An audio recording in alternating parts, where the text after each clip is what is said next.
Our second guest today on Channel 18 is Stephanie Foster. You all have known of her. If you haven't met her, she used to write for the Cape Cod Times, and I'm sure many of you read her articles on farms and gardens. And so she's with us today to talk about her garden. It's at the Town Garden, and how she goes about all that. And so welcome. Oh, thank you, Paul. Thank you, Paul. And I guess our first question has to do with fertilizer. That sounds like a terrible place to begin, awful dirty. But do you have a special fertilizer that you order for any of the things that you do? I know someone who sells beautiful composted horse manure.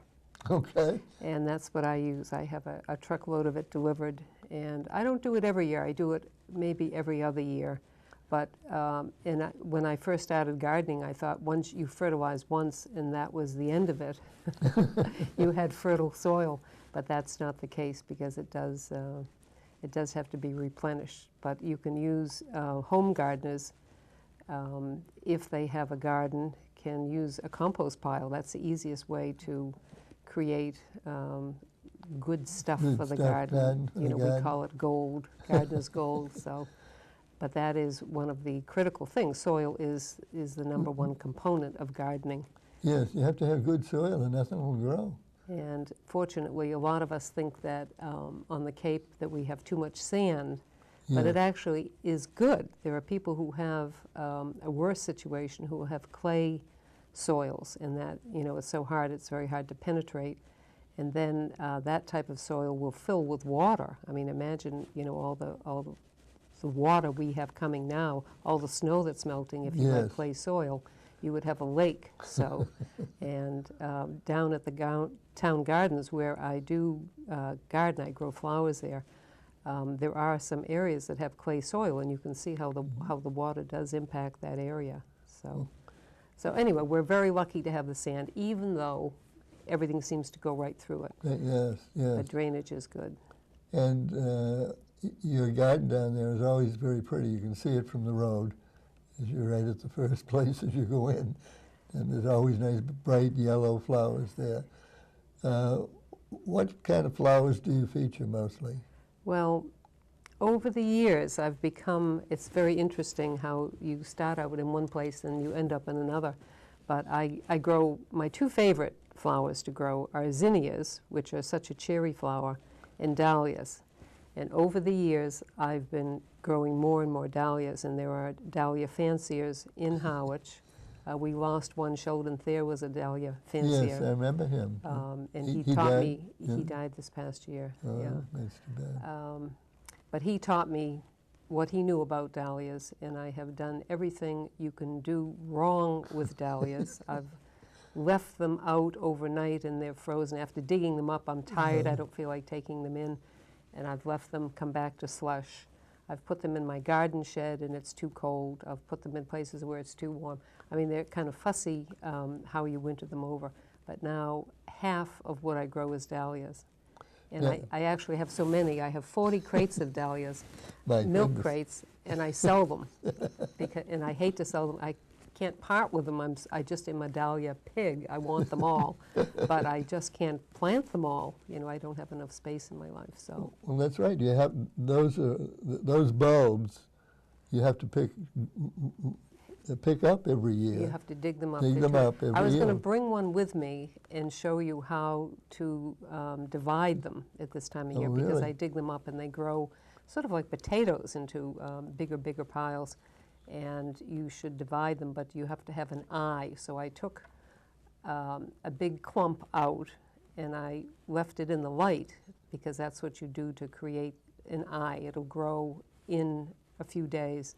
But I forgot about it this morning when I left the house to come here. Okay. I did bring, by the way, something that I'm going to leave, and it's a guide to the use of tick repellents. Oh, because ticks are such a horrendous problem on the Cape. And every gardener, every year I worry about it because it is such a problem and it's so devastating. So this is from the county of Barnstable, And it will list things that you can put on your skin and products that you can spray your clothes with. And I have to say, one of the important things in life is to keep Stay yourself healthy. protected. And Yes. when I am gardening, I'm on my hands and knees, I'm in the soil, and I am a real target. So what I do is I dedicate an entire outfit to gardening, and I spray it, you soak it down with a product that is not poisonous to you, and then you leave it. I do my outer clothes, I do a sweater, I do my socks, I do my sneakers, and then that is the gardening outfit that I use every time I go out. And the products that are out today will last through 5 washings. Wow, So that's pretty good. yeah, that is, and then what the county is saying that you should, in addition to that, which I haven't done, is to use a spray on yourself too. But the clothing spray is not the same as the kind of spray you use for yourself. So anyway, this is for you to put on the air when you have downtime, Okay. and people can read it at their leisure and perhaps follow some of the suggestions here. Oh, well, So thank you very that's much. for the station to keep. Do they name the products that They are name the ingredients. They don't name the companies that make them, but if you Okay. go to a garden center, they will know what the products are Okay. and advise you. Okay. So now, when do you plant?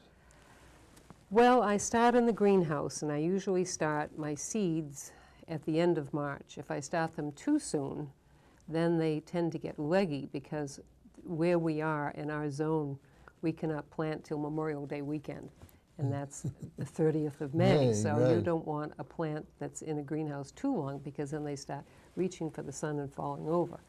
Or you have to move them up. I mean, I do that to a larger container. I do that. But Okay.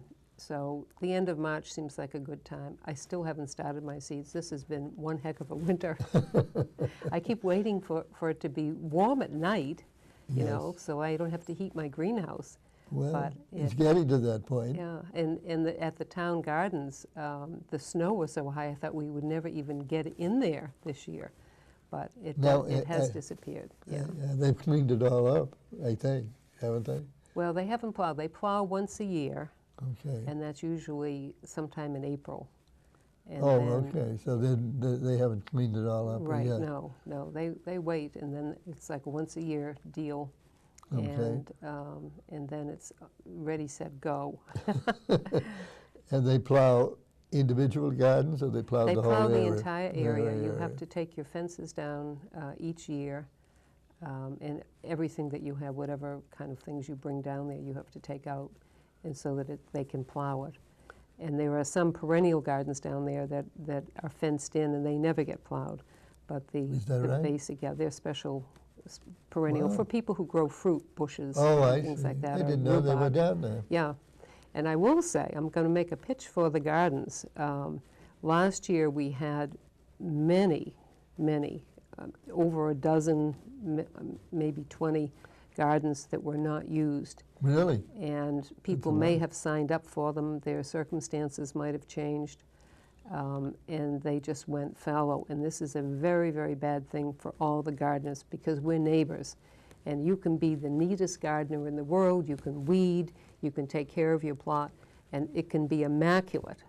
But if your neighbors on either side of you don't do that, then weed seed goes through the air, Right. and everyone suffers. So when those plots are left empty, they just grow with all, I mean, it's a jungle surrounding the area, and that jungle grows into those plots, and it makes it hard to recover. I mean, they will be recovered when it's plowed this year, but if anybody is interested in a nice sunny place to garden, is. they should apply at the town hall and sign up for a plot.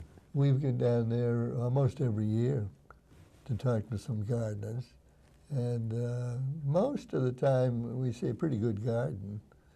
Not always perfect, Right, but right. you know, and I don't think we've ever had one that's been completely overgrown, you know.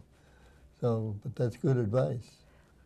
And And they also have handicapped Yes. gardens down there too, I which know Carla sometimes. Burke has one, right? Oh, okay. I think she's down there. And although her husband takes care of it, I think. But, Well, could she be a- doesn't have the handicap are raised gardens for people who can't bend over. Oh, really? Yes, yes, yes. Now, that's the ground is raised? Right, they built them one year. It was all done by volunteers and donations, and they are raised like a kitchen table, so that you don't have to bend over. So someone who feels that they're getting on in age and can't do the heavy work, the bending, can grow some great tomatoes down there. Wow, I didn't know. I don't think I ever saw one Right, of it's those. at the very far, well, you go in and then it's off to the left, at the very end. And All right. you We haven't may- been down that way yet. Yeah. It would be nice to see those in full use too. Yeah, it would be. Now, water is also important to a garden. When do you start to water? Well, when I put the dahlias in, and they can be planted from mid-May through the end of June. And Okay. as long as the soil is 60 degrees, it has to be warm. And that's the key to gardening anyway, and that's why we wait so late in case there's a freeze. You know, Memorial Day weekend is like, get ready, set, go. Yes. People who are anxious and anyone can plant at any time. And sometimes the weather is very conducive to that, but there's always that chance of cold night coming in and freezing things. People who put tomatoes in too early don't do themselves a favor, because unless the ground is warm, tomatoes love the warmth. They won't grow. They'll Is just that sit right? there. Okay. So they're better off on your windowsill at home, warm, so rather than in the ground. But watering, dahlias go in, and until they emerge from the ground, you don't water them. Oh, okay. And then once they do, you water, or at the town gardens, we water every other day. But Oh. it's better to water deeply, less frequently than it is to water a little, a lot. So a little water a lot is not very good. No, because it doesn't help the root system of a plant. You want the plant to go down deep, and if you water deeply, then the plant will search for the water and it'll grow deeper roots. If it's shallow, then it means that you put a little bit of water at surface, and the roots will go to the surface looking for the water. So Okay, so that takes care of, okay. So you have light rain and deep rain, or deep water. Now, what about a rainstorm? rainstorms are good. Nothing waters like Mother Nature. Okay. So, Now, they must get deep sometimes, too. right. I cannot water. I don't have the patience to water. The way rain does it, you know. Okay. It's much better, but it depends on the plant, and there are some drought-tolerant plants that any of the gray-leaved, like lavender, is very drought-tolerant. A lot of the herbs that are in the gray family are quite tolerant. So when I plant, I keep that in mind because I use a sprinkler, and at the far end, it doesn't always reach into the corners. So I will try and plant things there that can do without water when they have to. So, Now, you brought a book with you. yes. And Oh, I forgot. There it is. right there. This is Farms of Cape Cod. Yes. And it's a book that took me 2 years to put together. It's a book of photographs of 28 farms on the Cape, and stories about the different farms. I mean, people who do this are nuts because it's so much labor. I mean, there's no easy way to farm. We all look for maintenance-free gardens, maintenance-free vegetables, and there is no such thing. No such thing. It's all And so hand many labor. of them have to work besides, yes. That's, you know, well, I see we're getting a sign that tells me that I should move on. Okay. But we appreciate you coming today, and we appreciate all this information that you've given us about gardening. I'm sure there are many people who are listening who are not as adept at all of that as you are, and I hope that they picked up good information. Well, thank you, Paul. You learn by doing, that's all. just